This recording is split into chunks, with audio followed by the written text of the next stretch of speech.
সকালবেলা ঘুম থেকে উঠে ছেলে মেয়েকে নাস্তা তৈরি করে দিয়ে খাওয়া দাওয়া করে স্কুল মাদ্রাসা পাঠিয়ে দিলাম।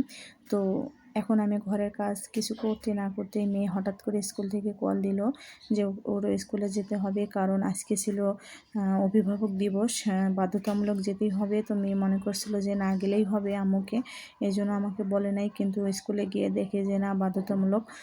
তো কল দিল স্যারের মোবাইল দিয়ে। আমি আবার তাড়াহুড়া করে বাড়ির সব কাজ রেখে ওইখানে গেলাম, কারণ ওইখানে কোন কোন গার্জিয়ান আসতেছে না আসতেছে তার আবার সই নিয়ে রাখতেছে, এই জন্য আবার মেয়ে কল দিল যেতে হবে। তো গেলাম, গিয়ে ওইখানে উপস্থিত হইলাম। তো আমি লাস্টে গেছিলাম, এই জন্য লাস্টে বসছি, কি আর করার আছে, পরে সই দিলাম, হাজিরা খাতায় সই দিলাম। দেওয়ার পরে এখন ওইখানে অনেক মিটিং হলো, মিটিং বলতে অভিভাবকের মত বিনিময় হলো, আবার স্যাররাও অনেক কিছু বলল।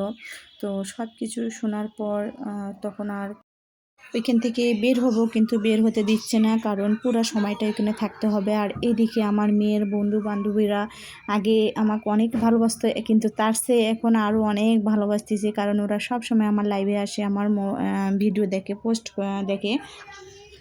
তো সবাই দেখতেছে যে আন্টি আসছে, আন্টি আনছে, কি তার সম্মান করতেছে আমাকে, আমি তো অবাক। সবাই বলতেছে, আমি শুনতেছি। বারবার অবশ্য বলতেছে যে আপনাদের কোনো মতামত থাকলে জানাবেন। তো আমার কোনো মতামত ছিল না, কারণ আমার মেয়ে অলরেডি সব কিছুই পারে আলহামদুলিল্লাহ।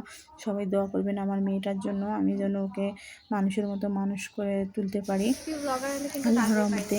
তো যাই হোক, আর মেয়ে এদিকে এবার নিয়ে আসলো, আসার পরে এখানে বলতেছি ওর স্কুলটা একটু ঘুরিয়ে দেখাচ্ছে আপনাদেরকে, কাছে মা আমার স্কুলটা একটু সবাইকে ঘুরে দেখাই। আবার আসে দেখেন, এসে এখন আমাকে ভিডিও করতেছে। আমি ওই যে লাস্টে বসছি,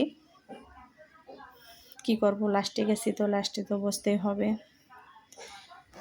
ভিডিও করতেছিস তুই কত সুন্দর স্কুলের পরিবেশটা, আবার অনেক সুন্দর, কারণ এটা হচ্ছে আর্মিদের স্কুল, আর্মি ক্যান্টনমেন্টের ভিতরে স্কুলটা। কি ভাই আমাকে দেখা গেছে আমার আম্মুর ফোনে ক্যামেরাটা কিন্তু জোস ভাই। এই অডিটোরিয়ামের ভিতরে ছিলাম, আর যখন মিটিং শেষ হয়ে গেল তখন আমরা বাড়িতে চলে আসবো। এমন তো অবস্থায় এত বৃষ্টি চলে আসলো, কিছু করার নাই, আমরা কিন্তু শেষ মুহূর্তে বৃষ্টিতে ভিজেই চলে আসছি। তো ওইখানে অনেকক্ষণ অপেক্ষা করছি, অপেক্ষা করার পর দেখতেছি যে না, এদিকে আবার ছেলের মাদ্রাসার টাইম হয়ে চলে আসতেছে, এখন তো বাধ্যতামূলক আমাদেরকে ভিজে চলে আসতে হবে, তাই আমরা ভিজে চলে আসলাম।